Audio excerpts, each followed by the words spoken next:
Target locked.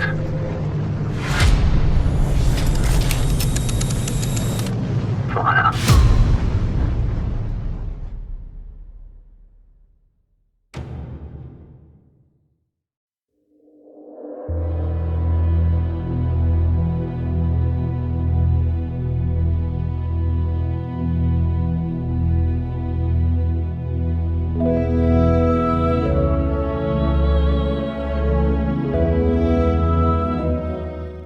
A simple pocket watch, it's nothing special, it has no big manufacturer's name attached to it, and it's not even gold, merely gold plated. But for me at least, this is the most valuable pocket watch anywhere in the world, and has a value far greater than simple finance. It's a watch that doesn't even bear my family name, but its importance, its history and its meaning has never been lost on me. My grandfather, Leonard Thorpe, was born in Reigate in Surrey in 1899, in the south of England. His mother, Sarah, my great-grandmother, was in service, and that's a polite way of saying that she was simply a Victorian housemaid for a grand and rather wealthy family living in central London, while Sarah herself lived in Fulham in the southwest of the city. Now, Sarah became pregnant before she was 20, and more importantly, before she was married. And back in those days, being an unmarried teenage mother was strictly taboo. And to this day, no one knows who my great-grandfather was. But it's been suggested that he was probably a member of the household for whom she worked. And that was something that was not uncommon back in the day. So Sarah was exiled from London to go and live with her elder sister, who'd moved with her husband about 25 miles south and into the country, so that she could have her child away from the area in which she was known and the Victorian stigma of being a single parent. And just like me, Leonard Alfred Thorpe, my grandfather, was an only child, and when he was just 3, his mother Sarah married her husband, a Mr. John Phillips, the man that's actually named on this pocket watch, after it was presented to him in 1937 after 38 years loyal service to the gas, light and coke company that was based in central London. Together they lived at 67 Petley Road in the borough of Hammersmith and Fulham, where the house still remains today. And they remained happily married. But my granddad Len never did take on the surname of his stepfather, who basically was his dad and the man who'd taken him on and brought him up and raised him as his own. And it's believed that changing his name was once considered but never done. And I'm pleased that my granddad kept his surname, otherwise I wouldn't be Paul Thorpe, I'd be Paul Phillips. And times have changed, because it's rather sad and somewhat telling that age 12, in a 1911 public census, Sarah and John were registered at the address in Fulham, as was my grandfather, but he was listed merely as a visitor. Illegitimacy being so taboo, it's almost as if he didn't exist as part of the family. Now, on the 13th of July 1915, aged just 16, and along with some of his friends, my grandfather was walking south across Putney Bridge from Fulham into Putney High Street. And if anyone knows that area, you'll be aware of the Odeon Cinema that's situated just by the River Thames. And back then it was called the Electric Pavilion, and outside was an army recruitment stand where a sergeant said to my granddad and his pals, "You look old enough to be in khaki, boys."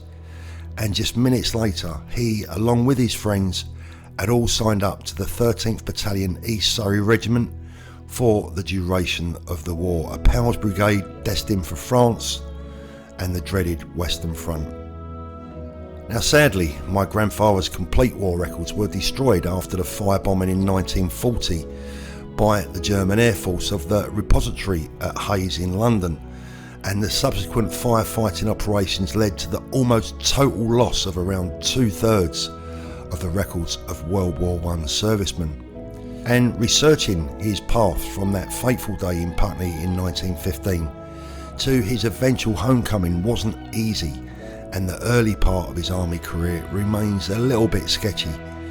But thankfully, due to the tireless work of a World War I historian and an expert in the movements of the 13th Battalion, we were able to discover some very interesting facts about his movements and actions while serving in the front in France.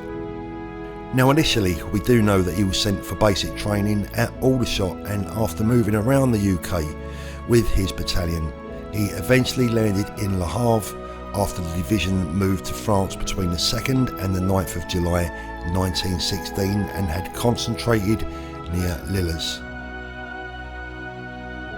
It then served between June and late October 1916 on the front near Loos. The division remained on the Western Front throughout the rest of the war and took part in the following major engagements: the Battle of Ancre, a phase of the Battle of the Somme in 1916, and then later in 1917 the German retreat to the Hindenburg Line, the capture of the 15 Ravine, Villers-Pluche, Beaucamp and La Vauquerie. April and May were busy months for the 13th Battalion, and it's during actions on the 24th of April 1917 near Villers-Pluche that my grandfather is wounded in the right arm, which results in amputation, an operation carried out by a captured German doctor. And this excerpt was taken from the division's actual operations journal and reads as follows. 24th of April 1917, the 40th Division were ordered to assault the villages of Villers-Pluche and Beaucamp and gain a footing in the heights of R14 Central and R7 Central. An account of how the battalion captured Villers-Pluche and reached its objective is given in Appendix 1. The battalion went into action with 24 officers and 600 other ranks. Casualties killed: Captain E. Crocker, 2nd Lieutenant G. R. Alexandra, 2nd Lieutenant R. N. Goodyear and 26 other ranks. Missing: 10 other ranks. Wounded: Captain L. B. Mills, 2nd Lieutenant, Acting Captain L. I. Deacon, 2nd Lieutenant H. W. Newman, 2nd Lieutenant R. M. Meadows, 2nd Lieutenant E. L. Morley, 2nd Lieutenant C. J. de Beaurepaire and 2nd Lieutenant N. F. Barley, 2nd Lieutenant W. A. Norris, who remained at duty, and 152 other ranks, of which my grandfather would have been one of them. Now, shortly after that, he was evacuated through the field ambulance and casualty clearing station before reaching number 2 General Hospital at Le Havre on the 26th of the 4th 1917. He is treated there before being sent home on the hospital ship Essequibo on the 1st of May 1917, and after more treatment in the UK he is discharged.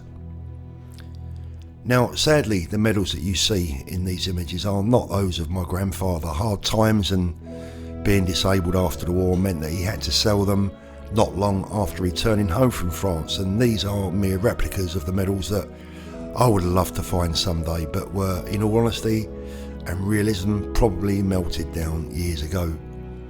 But the one thing that my grandfather never sold, no matter how hard times became, was the pocket watch that his beloved stepfather had given and eventually left to him, and that eventually my dad left to me. Someday I hope to visit Villers-Pluche in France and leave these medals somewhere as a mark of respect. And I remember my grandfather as quite a tough man, a proper Londoner, someone who, even with one arm, sometimes would get involved in the odd scuffle in his local after maybe having one or two too many drinks, and who could blame him for his love of a beer after what he'd seen and been through at such a tender age.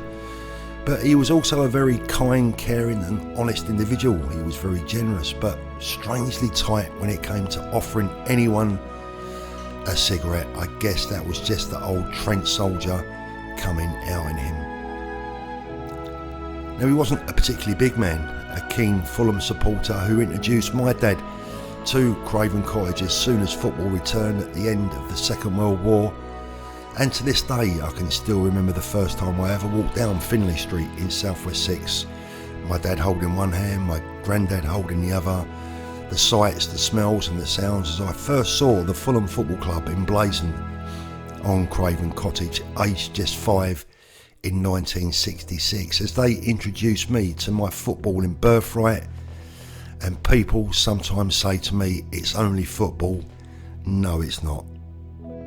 My grandfather died in 1977 in Charing Cross Hospital, Fulham Hospital as it was known back then. And my dad sadly died in 1994. Both were truly good and proper men, gone, but always loved and never ever forgotten. And I hope that they're proud of what I've achieved in my life, the father that I've been, the human being that I've become, and I've tried very hard to walk in their footsteps.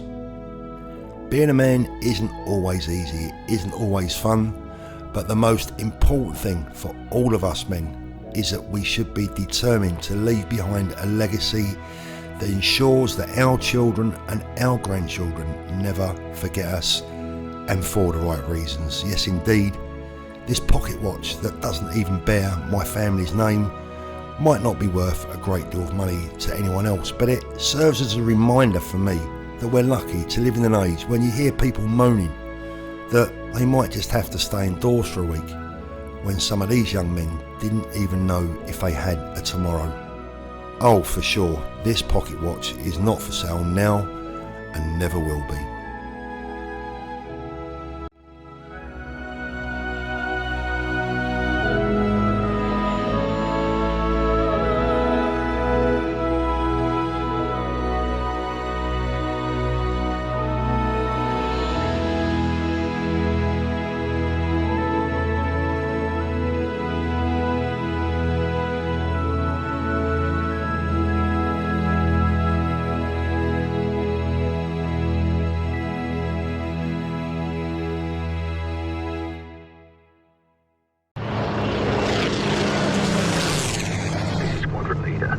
Target spotted at 0 degrees west.